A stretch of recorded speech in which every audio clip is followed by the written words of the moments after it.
Yeah, I should win just because you had the Timberwolves in the 8th seed. Vasilevsky's been playing really well, and the Lightning have a great offense. Yeah, it was a tremendous shot, and I've come to expect it from LeBron. I would say I wish the best for the Red Sox, but as a Yankees fan, that's really hard for me to do. The biggest addition to me is Jalen Brunson. Aaron Rodgers is Aaron Rodgers, and that's all I have to say. He's still a top 5 quarterback in this league, and there's nothing really anyone can do about it. Why'd you have to name him? Like, seriously? Like, thanks, man. Who would have thought 5 years ago that the Clippers and Nets would be facing in the finals? How is Joe Burrow going to get the ball to them if his butt is already on the ground? Crazy. And for the fans at home, Hello, I'm Cy Mendenhall, and you're listening to Outsiders Opinions with Kevin and Austin. What is up, y'all? Welcome to our MLB Opinions of the Week. It's been a while, but we're going to be reviewing free agents again. Austin, I don't know how I missed this, but I totally forgot about Carlos Correa and the Sean Murphy trade. So let's just start there. Correa inks, I believe, a 13-year deal, $350, I'm pretty sure, with the Giants, which takes him into his 41-year-old season. What do you think? That's not the team I expected.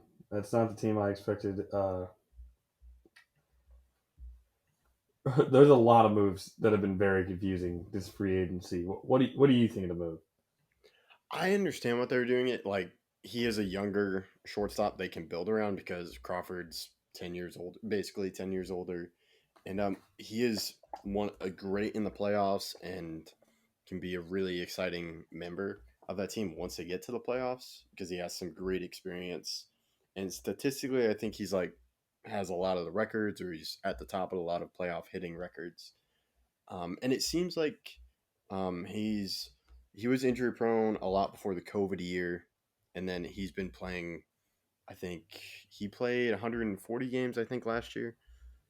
So I think it works out, and he's a great defensive shortstop, and he's one of the best shortstops. So I understand why they got it, but I thought someone else was going to sign him. Dodgers were like, no, our fans wouldn't like it, and I'm like, that's a weird reason, but okay. But yeah, so I did not expect the Giants, but that's shocking. I would say the most shocking signing those Bogarts.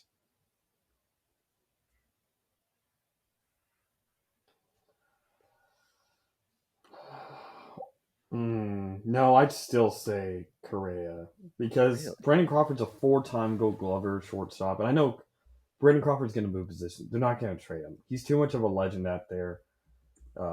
He's going to play second base, and maybe with the shift not being, there will still be shifts. You can't outlaw shifts completely, but the way they're doing it is going to heavily mitigate how much you can shift. And having a guy who used to play shortstop at second base, his ability to get over to balls and still make great throws, it may be better and more like moving forward to basically play two shortstops at second and at shortstop, obviously, because how much ground now they have to cover without the shift. I thought I do understand because a second I thought he was going to move to third. He could move to third, but I thought they were going to keep Evan Longoria. I think Evan Longoria is still a free agent, right? Baseball. He is a free agent, but he's been playing amazing for them the past 2 years. Okay, so you don't. Oh, okay, well, yeah. What were you gonna say? Yeah, Evan Longoria is a great third baseman defensively. Maybe they don't bring him back. Maybe. I'm fine with either. But again, I feel like it'd be an easier transition for second because you already know how to run double plays. You've done all this other stuff. It's not that different of a throw, even though it is different. And as you get older, your arm strength goes down, obviously. So if they can bring back Longoria, I feel like they just play Longoria at third and play him at second. I could be wrong though. We'll see. Well, yeah, we'll see. And so you don't think they trade him? No shot. He's way too big about. He won 2 championships with them. I don't think he was not there for the first one, but he was almost an MVP in 2021. Yes, he had a bad year last year, but the entire team regressed. I feel like now with renewed confidence, with another surplus of great players coming in, I feel like he and everyone else will have a much better year, and they'll be one of the best teams in the league. Okay, so I'm like, I don't think they're going to be actively trading for him, but if I'm a team, let's say like the Braves or um, maybe Dodgers, I maybe even thought Yankees, depending on if they want to give like an extra year to Volpe. But I believe he has one more year left, and he's around like 16 million um, for the year. If someone just like called him up, like, hey, we want to have him as a shortstop, we'll give you this, this, and this. Will you take it? I think the Giants would listen, and depending on the deal that gets offered to them, they could take it. So that's just like my view on it, because with the Braves, maybe they want to give an extra year for Vaughn Grisham to like get used to shortstop, and like they could even mix in Grisham at shortstop and give some days off to Crawford, who is older. But that's my view of what could happen with Brendan Crawford. I'm a big fan of loyalty, and Crawford has been extraordinarily loyal to a team that he has been amazing on for his entire career. Now, yes, he could be traded, but I feel like he wants to be there. And now that, again, in 2021, they were one of the best teams in baseball. They almost beat a great team in the Dodgers and moved forward, and they were serious contenders that year. And who knows, if they had beaten the Dodgers in that great Game 5 where Scherzer played so well, maybe they could have uh, won a World Series there. But now, with a new shortstop coming in and a great player in Carlos Correa, I feel like he wants to be there for the next round of success. When you've been on a team that long and have had that much success there, on the field, off the field, with rings, Gold Glove appearances, or Gold Glove awards and All Star appearances, I feel like he'd want to stay, and I think the team would not want to trade him. I think they'd be loyal to each other. We'll see, Okay, though. that's fair. And they could be very good. Pitching is thinks that they lost Rodon, but they still have Webb. Signed Sean Manaea. I believe, who else did they get? Um, Sean Manaea and who was it? Um, there was another pitcher. Do you know who they signed or? I can't remember. But they also got not Conforto, but Haniger. Then they still have Jock, and I think that's good for them. And I'm still looking at that pitcher, so they could be very good. Their pitching depends on what happens. I would say they also should bring back Brandon Belt. But I'm looking at this pitcher. While you're looking that up, I will say one interesting thing. Brandon Crawford has played 1,525 games in his career and has played every single one of his games at shortstop. He has yet to play another position as in his entire career. That's wild. So yeah. So it's gonna be difficult to wherever he like switch to, since he hasn't played there in a while. But yeah. Oh, they signed Ross Stripling. He also went to the Giants. That's right, yeah. That'll be interesting to see what happens. But I'm gonna say Bogarts was weird because they already supposedly have their shortstop. That's another shortstop that I think some teams could call in for. Maybe the Dodgers. I don't think the Braves or Yankees do it because I don't think they want to devote, or they don't want to commit to that long term commitment of Tatis.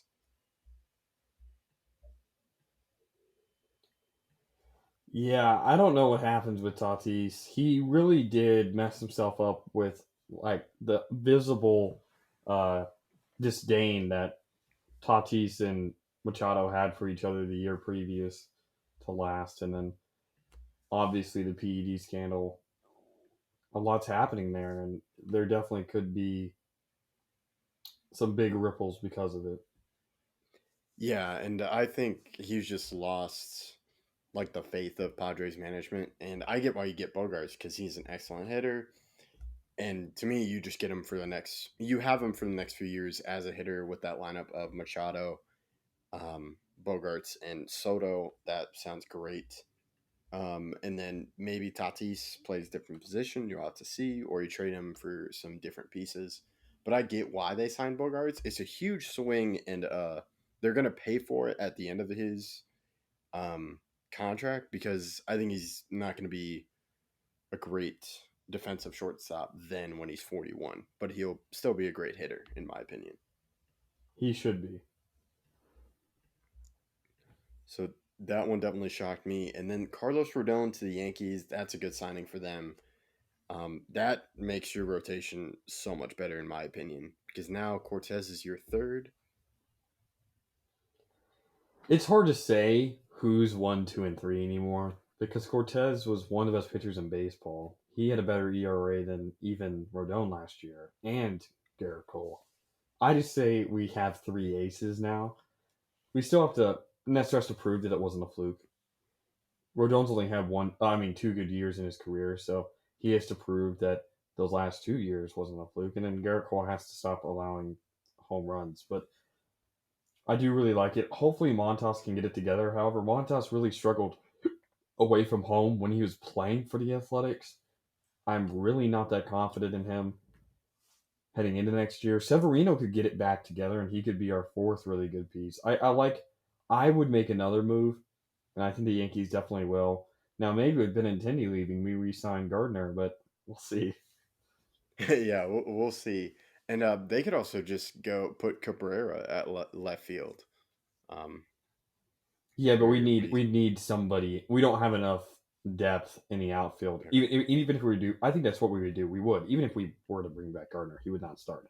But he didn't retire. He denied a $6 million dollar deal for the Toronto Blue Jays last year, and he almost was talked to by the Braves. He could have gone to 2 different teams, but he was like, "No, I'm a Yankee for life," and I feel like we should respect that, especially as I think we're even going to be better next year because of this Rodon addition. Yeah, I do agree. To me, pitching was like the thing I constantly bring up but now Rodon makes it so much better. And if you look at a lot of the top pitching staffs, Astros, I think you can make an argument for who's the ace in that lineup. Could be Valdez is probably the ace, right? Yeah, definitely. Um, and they just have a great lineup. Same with the Braves, and then I think Seattle has a great pitching staff. I'm trying to think.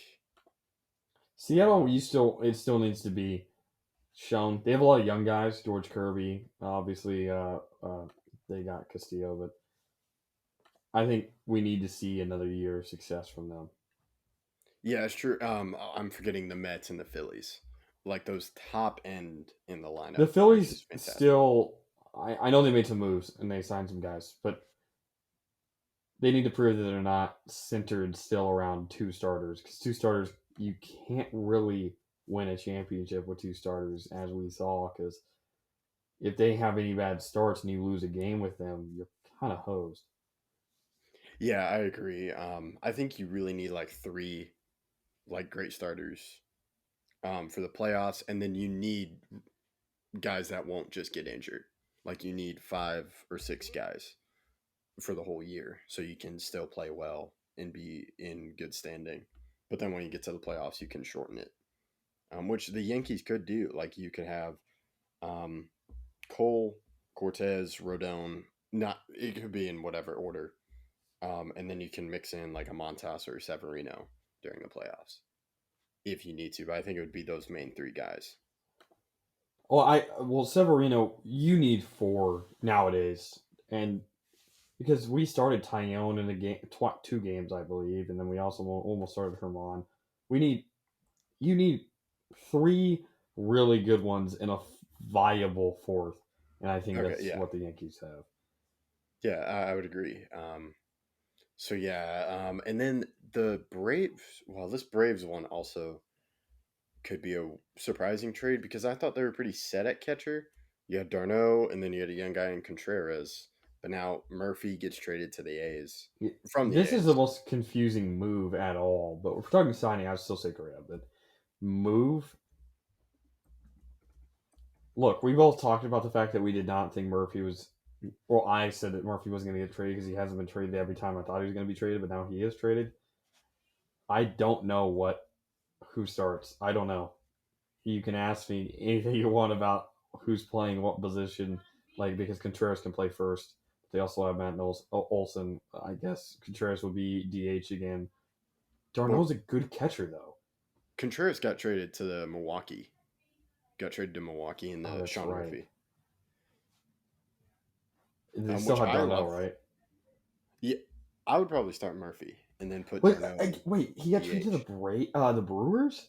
I know the Brewers. I think The are like the Brewers best. I'm have like, one of the best defensive catchers in the league in Omar Narvaez. well, Narvaez just signed with the Mets. He signed with the Mets. Yeah, I'm pretty sure. Oh, so it's all cyclical. Yeah, I get like Contreras was a great offensive catcher. So I get why they did that, and then maybe he develops a better defensive side. But I thought it would have been great if they brought back Narvaez, and then you have Narvaez and Contreras. Um, but I really think the Brewers got a great deal in Contreras, who I believe won Silver Slugger. So that adds to a great bat for them if Yelich is healthy. Then you also have Adames, who had 30 runs. So that's great. I'm really not sure what the A's are doing because they got Kyle Muller, which I think is a good pitcher. I think Kyle Muller is good. It's just for giving up a player like Sean Murphy, I think it really hurts them. And then I'm gonna have a conversation with you about to the A's. But what do you think overall about what the A's did and what they got back?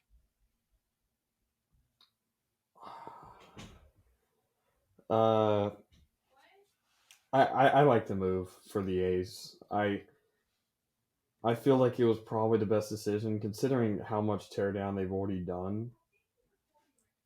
But yeah, I definitely think that it was a viable move considering what has happened. But I've seen some reports that the Braves aren't going to trade Darno, so I guess they're running a 2-man battery. Like normally you want two catchers anyway, but to have two that should probably both be starting, I feel like would be weird. Yeah. Also think like Darno like had a lot of injuries, not last year, but I think the year before when they went to the World Series, like he had a lot of issues. So I can get Sean Murphy is great. I think Sean Murphy's a starter, and then you can put in Darno, and then he'll be the DH. Because I'm not sure who DH is for him now because Contreras was the DH. Would it not be Azuna? I thought Ozuna was going to be in left field. It could also be Ozuna because I'm not sure who the left fielder is. Is Duvall? Yeah, that's what I thought. Because they have Duvall, Acuna, and Michael Harris. Those are outfielders, I thought. Duvall. I thought he was a free agent. Yeah, he's a free agent right now. You don't think Duvall comes back? I would re-sign Duvall because I'm not sure if I believe much in Ozuna because I know he struggled last year. Well, Duvall also struggled a little bit last year, but the year before that he led the league, the NL in RBIs. So I would assume they bring him back. He just had some injury issues last year, but I think he'd return. Yeah, I would say they need a corner outfield, and Duvall would solve that. But yeah, we'll have to see. Like I know Sean Murphy is a great defensive catcher, but so is Darno. So it's just weird. And it looks like Swanson's not coming back, or no? I don't think so. Could be wrong. I don't know. Then From what I've seen, it looks like they're planning on signing Elvis Andrews to be their shortstop. that would not But be it. yeah, Andrews played very well at the end of last year, like very, very well. And I think Andrews would be a good option. He's still not that old. He'll be 34 next year. That's in baseball. That's still like you're in your prime still at 34 almost. So, and he's great defensive. He has some speed. He had some pop. He had 17 homers last year and a fewer amount of games than Dansby played. Now, obviously, he's not going to be Dansby, but for a serviceable, not that expensive shortstop to fill in while Vaughn Grisham learns the position, I feel like is a great move. Yeah, I would say that's a good move. I was gonna bring up Andrews. Like, okay, I think Dodgers could try to trade for Tatis, see what happens. And I think Brave signing Andrews is good.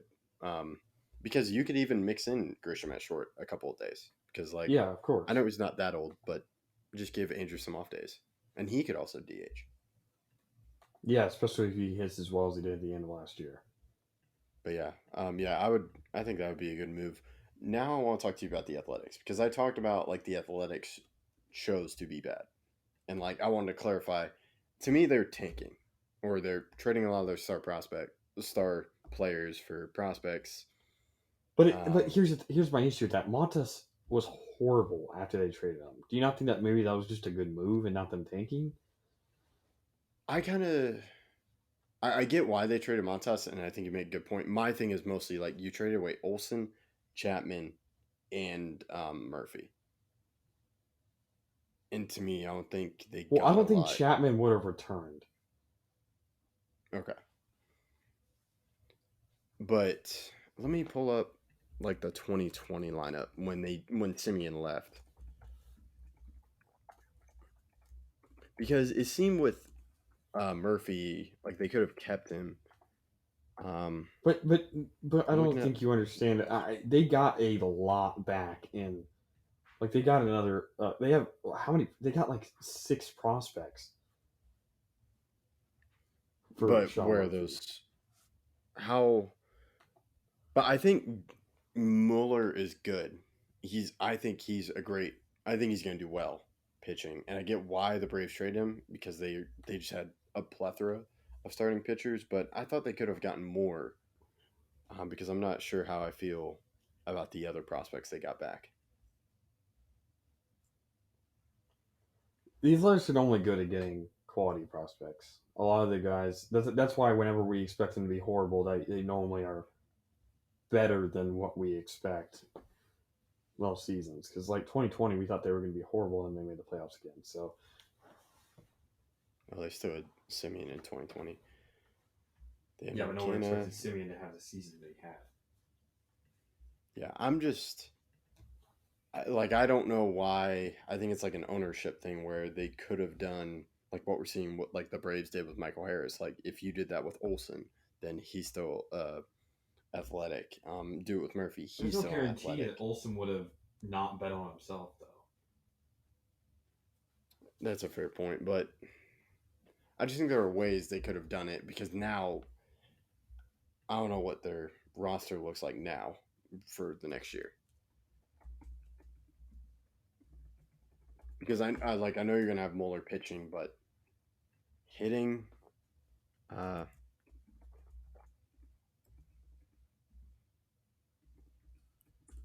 like I know Tony Kemp is. So here's the projected lineup from this website. It said Tony Kemp had Sean Murphy, but he's not there. You have Seth Brown, Stephen Vaught.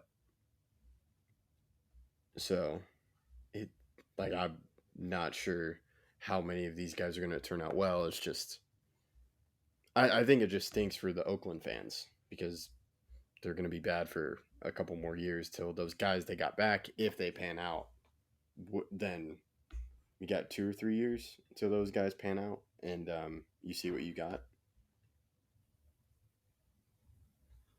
Yeah, every prospect has their own timetable, but yeah, I would say that's a good estimate. So to me, it just like stinks where they're just gonna be bad, and I get why you're doing it. It was just to me, I'm not sure with like I think they gave up great players, and I'm not sure they got enough back for how good those players were.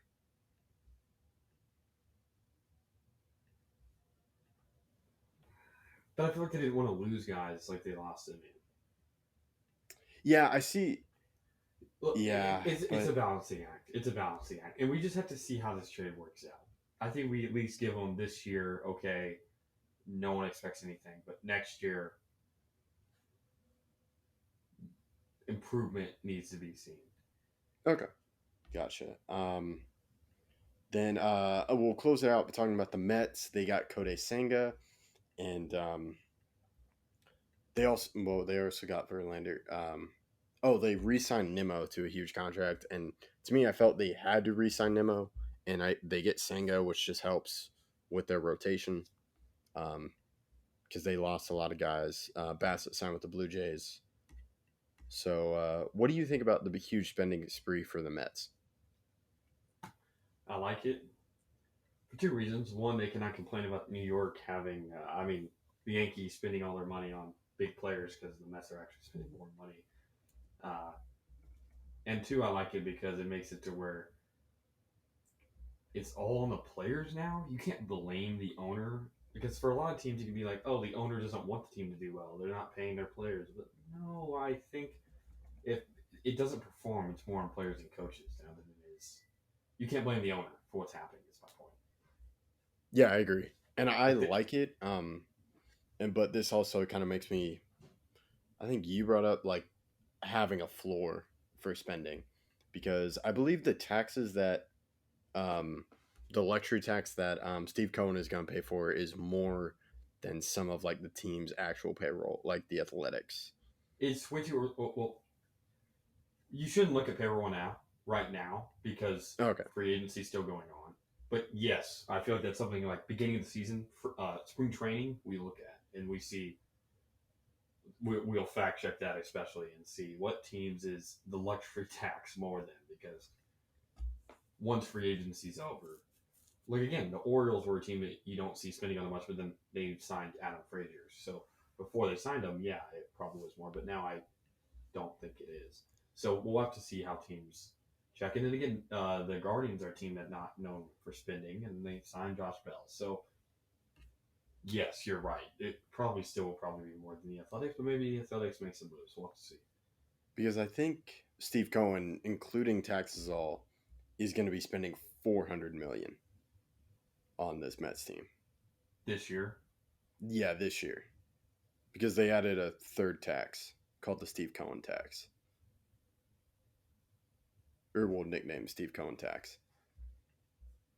But like I get why they do it, and like they're definitely going to be. Hopefully, they're so good, and then this allows them to build up the farm, so they're not having to pay a huge payroll for guys. Because to me, that's what I think the Guardians do best is they learn how to develop guys, and because they have great pitching and they have a lot of guys coming up that are just great. What do you think? Yeah, the Guardians are a team that's built on youth, and I don't think that's going to change this year, even with the moves they made. But yeah, so yeah, we'll definitely talk about it later. But I get, like, to me, there was no backup plan for center fielder with the Mets. Like it was Nimmo. Oh, there was zero backup plan. So, yeah. There wasn't enough in the free agency for them to get a great center fielder. I mean, Benintendi could play center, maybe, if you moved him there. However, he's much more comfortable in the corner outfield. I guess Judge, if they wanted to go for Judge. But I don't think the Mets were going to do that. There wasn't many options. I think it was Nimmer or bust. But yeah, so that's all we got. We'll be checking out other deals because there are still a lot of players that have not signed yet, and then we'll go over like some smaller deals. But this kind of be brief, big names, big trades, and we'll see what happens, and we'll keep you updated. Thank you for listening to Outsiders Opinions.